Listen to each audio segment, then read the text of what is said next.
pasado, Demensis, ayer y hoy. La sociedad argentina vive un desorden propio de la anarquización en la que está sumergida. La vida humana en el país no vale nada. Los organismos que deben controlar la seguridad no dan garantía. La investigación judicial está en crisis absoluta. Las organizaciones políticas no defienden los ideales y las conductas de los diputados y senadores no se ajustan al voto popular. Las entidades gremiales no representan siempre la voluntad mayoritaria. Los periodistas sucumben trabajando para determinados gobiernos de turno, antes para los que se fueron, ahora para los que están. Y entonces uno dice, queda como referencia la propia Iglesia, que guarda incluso la crisis interna de aquella Iglesia conservadora y de la Iglesia que quiere estar más cerca de los humildes y de los pobres. ¿Qué nos queda? ¿Cuál es el ejemplo que le estamos dando a los jóvenes?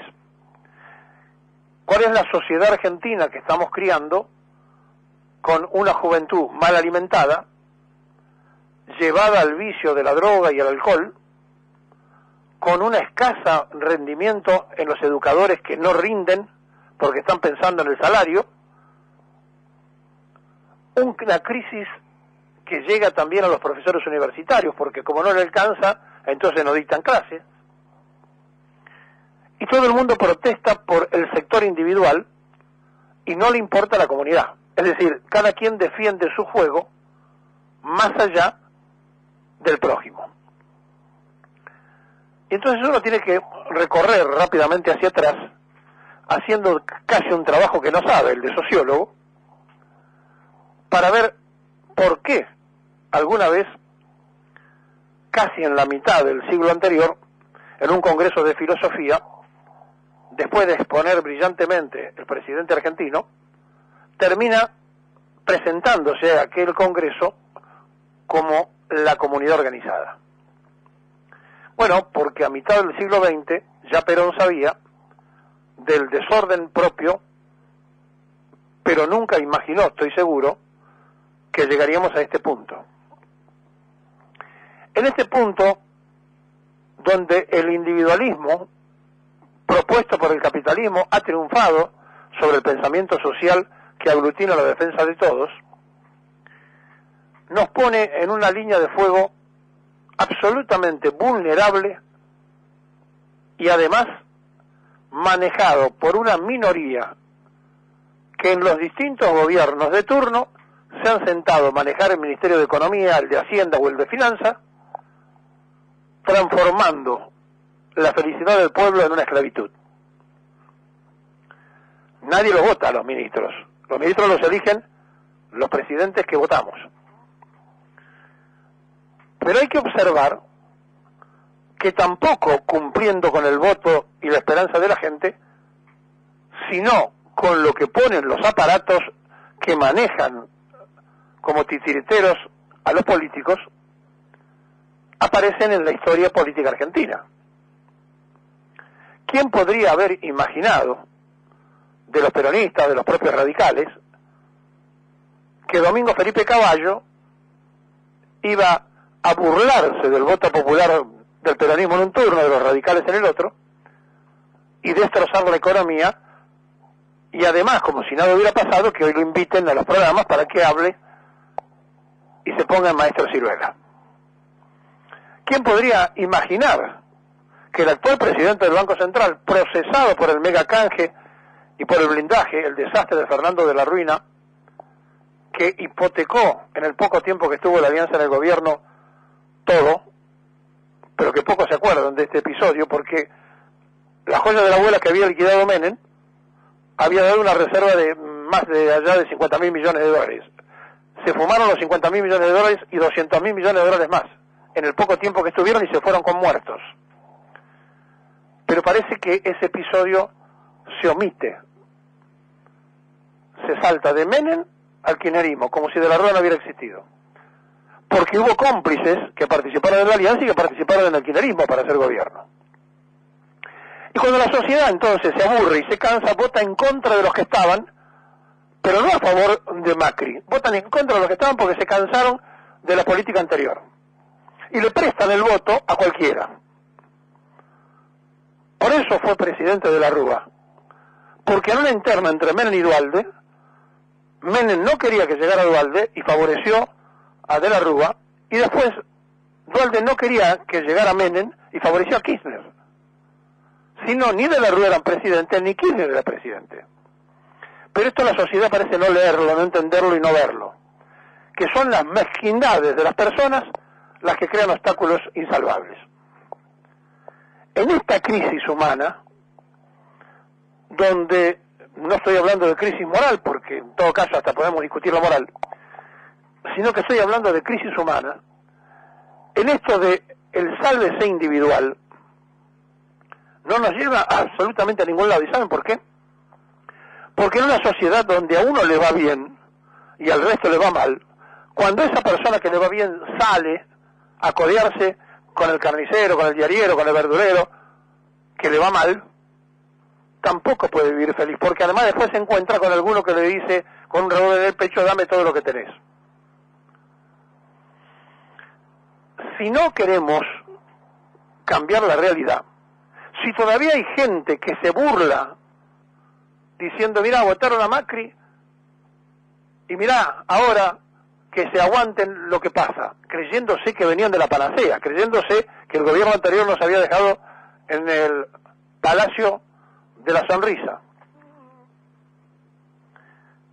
Y después de 12 años de kirchnerismo, de 10 años y medio de menemismo, que nosotros decimos no hicieron peronismo, pero resulta que a la sociedad no se le puede explicar esto, porque cantando la marchita con Menem se privatizó, cantando la marchita con Cristina se hizo cualquier otra cosa, y después no podemos decir que no son.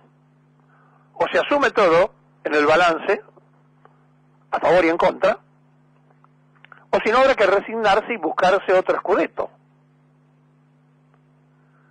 Es lo mismo que el caso de los radicales, no pueden decir que son ausentes de la alianza, no pueden decir que Alfonsín hizo el gran padre de la democracia cuando en realidad se fue 6 meses antes y no cumplió con la Constitución, pero por otro lado, de ninguna manera, de ninguna de las formas, Alfonsín cumplió con lo que le prometió a la gente.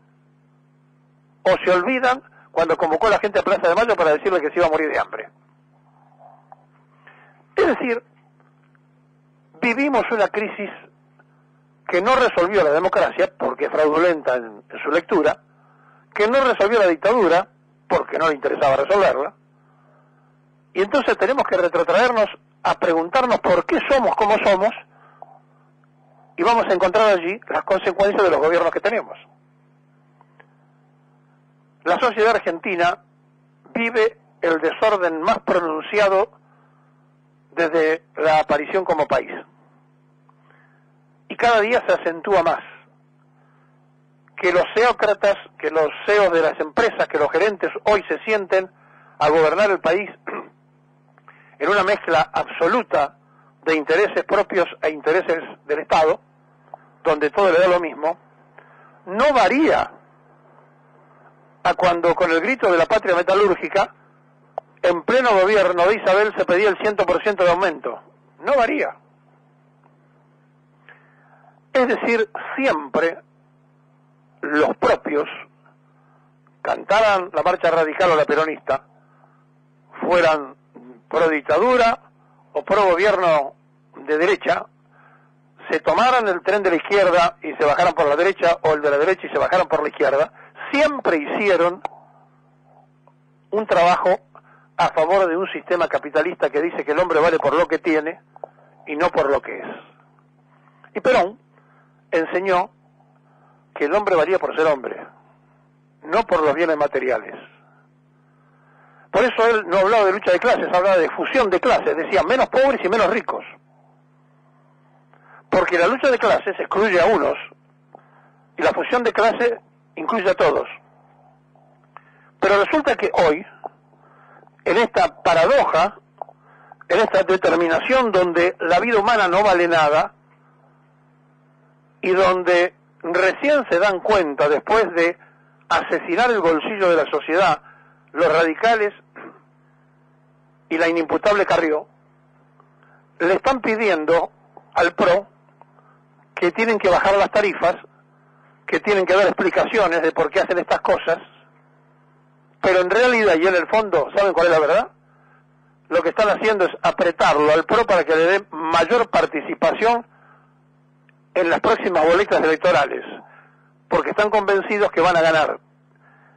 Y como además hay una maniobra en este momento para conseguir 1 millón de votos más, que es la titularidad de las tierras que ocupan las villas, todo indica que si la oposición no saca una candidata o candidato potable, puedan llegar a ganar. Y en el medio de esta posibilidad, ellos quieren, los radicales, la coalición cívica y demás, mayor participación, porque hasta este momento los han usado en su organización nacional, los han usado en sus posibilidades de construcción política, pero le han pagado bastante poco, porque en el fondo los del PRO dicen saquémonos los radicales de encima, pero como no se los pueden sacar porque se les cae gran parte de lo que han armado, le pagan con poco. Por eso Salvador, el vicegobernador de la provincia, que ya se lanzó de compañero de fórmula, y en el PRO hubo un escándalo porque dijeron, ¿quién dijo que vamos a llevar a Salvador? Le instruyó a los concejales que le responden para que se opongan al negocio del vicejefe del gabinete de llevar a Pharmacity a la provincia de Buenos Aires. Miren, todo está revuelto.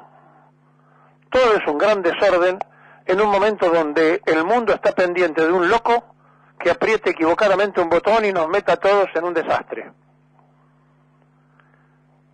Pero créame, nuestra sociedad tiene una profunda crisis y da la impresión que no la queremos resolver. Da la impresión que cada uno hace lo suyo, una batalla contra el otro argentino que parece ser el enemigo, y entonces, cuando un argentino tiene como enemigo al otro argentino, lo que no existe en la Argentina.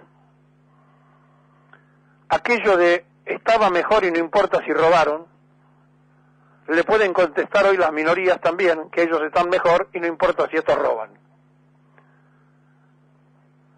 Miren, si en las próximas listas que se lleven los que van con prontuario en lugar de con currículum, probablemente se vuelva a votar cualquier cosa y probablemente también, si estamos vivos, un año después de que voten, estaremos diciendo cosas parecidas o peores. Mírese en el espejo, saque y respire profundo y saque de adentro su pequeña avaricia de creer que usted tiene razón. Porque la razón siempre es para analizarla. Porque la verdad, solamente, decían los griegos, estaba en la realidad. Y si la realidad es la única verdad, la realidad de hoy es que la Argentina es un país anárquico.